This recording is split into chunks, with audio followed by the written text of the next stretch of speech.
I was 21, fresh out of a small town and navigating life in a big city. I'd never had a real boyfriend or experienced true love. That was my life before I met Will. Knowing little to nothing about what a healthy relationship looked like, I was wildly unprepared for what was coming. The situationship with Will started well enough. We went out for drinks, and he was undeniably charming. The conversation flowed easily, though he made a few subtle comments about my appearance. He told me that my hair looked nice, but that wearing it down would show it off better. That's how pretty girls wear it. I didn't pay much attention to it at the time. By our third date, we went for an evening walk. As it got dark, we sat down together in the park. I casually glanced over at his phone, which was resting unlocked next to him, just to check the time. My stomach dropped. The screen was filled with small pictures of women. He was actively on a dating app. I was furious, but unsure if I had the right to say anything, so I just bottled it up. We still ended up going back to my place. I was making food in the kitchen, fuming silently, while he sat in the other room. I refused to go see him. Eventually, he came in and asked if I was okay. I bluntly said no. I told him that it was entirely unacceptable to be swiping on an app while we were on a date, even if we weren't exclusive yet. His excuse? He just liked to talk to people, and I am overreacting. Naive as I was, I let it go. As the relationship progressed, however, I set a firm boundary and told him he needed to get off the apps. He promised me he did. Then came a Friday night out at a club.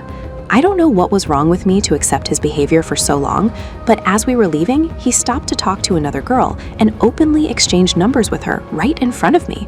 Of course I confronted him afterwards, but he immediately flipped the script, insisting she was just an old friend and making me feel like I was completely crazy and paranoid for even asking. As the months passed, incidents like this kept happening. The creeping doubt finally pushed me to do something I never thought I'd do.